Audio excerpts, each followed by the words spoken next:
Baspa supremo Mayawati सुर्खियों में रहती हैं अपने पोस्ट के लिए।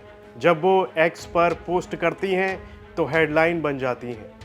हाल ही में मायावती के लिए गए फैसले भी सुर्खियों में आए हैं, जब उन्होंने आकाश आनंद को यानी अपने भतीजे को अनुशासनहीनता के चलते पार्टी के नेशनल कोऑर्डिनेटर के पद से हटा दिया था, जिसके कुछ दिनों के बाद उन्होंने आकाश आनंद को वापस पार्टी में ले लिया था। जिसके बाद कांग्रेस और बीजेपी जैसी पार्टियों ने लगातार मायावती के इस फैसले पर चर्चाएं शुरू की, आलोचना की और आया राम गया राम जैसे शब्दों का इस्तेमाल करते हुए उन्होंने मायावती को निशाने पर लिया था।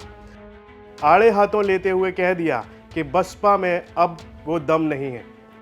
मायावती ने इस पर ट्वीट किया, विरोधी दलों यानी कांग्रेस और बीजेपी पर निशाना साधते हुए उन्होंने लिखा, देश के दलित व अन्य उपेक्षितों के हितैषी बाबा साहेब डॉक्टर भीमराव अंबेडकर के आत्मसम्मान व स्वाभिमान के कारवां को सत्ता की मंजिल तक पहुंचाने के मिशन में तत्पर बीएसपी में कार्यरत लोगों के आने जाने में कुछ भी निजी नहीं, बल्कि ये पार्टी व मूवमेंट के हित पर पूर्णतः निर्भर।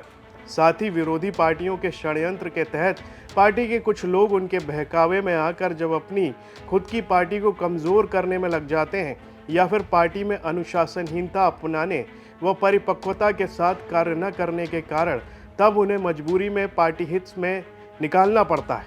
किंतु जल्द ही उनके समझ में आने व गलती का एहसास होने के बाद जब उन्हें पार्टी में वापस ले लिया जाता है तो फिर कांग्रेस, बीजेपी और अन्य विरोधी पार्टियां इसे आया राम व गया राम की संज्ञा देकर पार्टी की छवि को धूमिल करने की पूरी कोशिश करती हैं।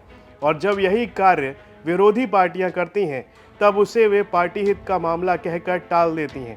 लेकिन बीएसपी के मामले में इसे ये किस्म की संज्ञा देकर इस पार्टी की छवि को खराब करने की कोशिश करती हैं।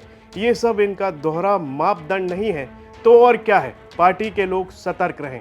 इस ट्वीट से साफ है कि मायावती यहाँ पर सीधे तौर पर जवाब दे रही हैं बीजेपी और कांग्रेस को।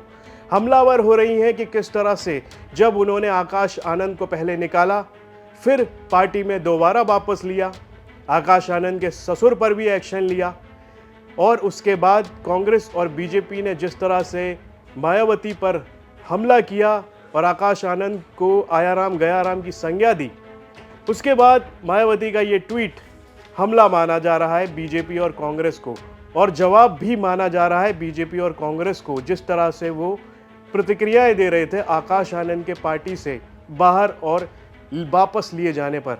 मायावती ने एक और ट्वीट किया जिसमें वो लिखती हैं कि विदित है कि बीएसपी से जुड़े कुछ लोग अपनी नासमझी, जोश व लापरवाही या विरोधी पार्टियों के षड्यंत्र के बहकावे में आकर काफ़ी गलती कर बैठते हैं, जिन्हें फिर पार्टी हित में सुधारने के लिए पार्टी की जिम्मेदारी से अलग अलग करना व गंभीर मामलों में निकालना भी पड़ता है तथा उनमें से कुछ में परिवर्तन आने व माफ़ी मांगने के बाद फिर पार्टी व मूवमेंट के हित में लेना भी पड़ता है। और जब से पार्टी बनी है तो ऐसा किया जाता रहा है। जिन्हें पार्टी से कई बार निकाला भी गया है उन्हें वापस भी लिया है। ऐसा दूसरी पार्टियों में भी होता है।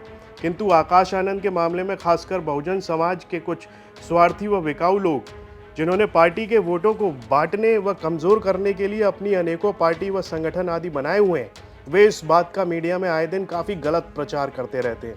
ऐसे अवसरवादी स्वार्थी तत्वों से पार्टी के लोग सतर्क रहें तथा श्री आकाश आनंद का अब हौसला भी ज़रूर बढ़ाएं ताकि पार्टी के कार्यों में पूरे जी जान से जुट जाएं। इसी प्रकार पार्टी में अन्य जो भी लोग वापस लिए गए उन्हें भी पूरा आदर सम्मान दिया जाए जो पार्टी हित में है। मायावती के इन दो ट्वीट से साफ होता है, दो बातें निकल कर आती हैं। पहली बात तो ये कि वो आकाश आनंद को माफ़ कर चुकी हैं, पार्टी में वापस ले चुकी हैं, बीजेपी और कांग्रेस पर जवाबी हमला दे रही हैं। दूसरा संकेत जो मिलता है वो ये है कि आकाश आनंद के ससुर, जिन्हें भी आकाश आनंद की तरह पार्टी से निकाल दिया गया था, हो सकता है कि मायावती उन्हें भी फिर से पार्टी में वापस ले लें। इस पर आपकी क्या राय है कमेंट बॉक्स में लिखकर ज़रूर बताएं और यूपी से जुड़ी हुई खबरें देखने के लिए आप देखते रहिए यूपी तक।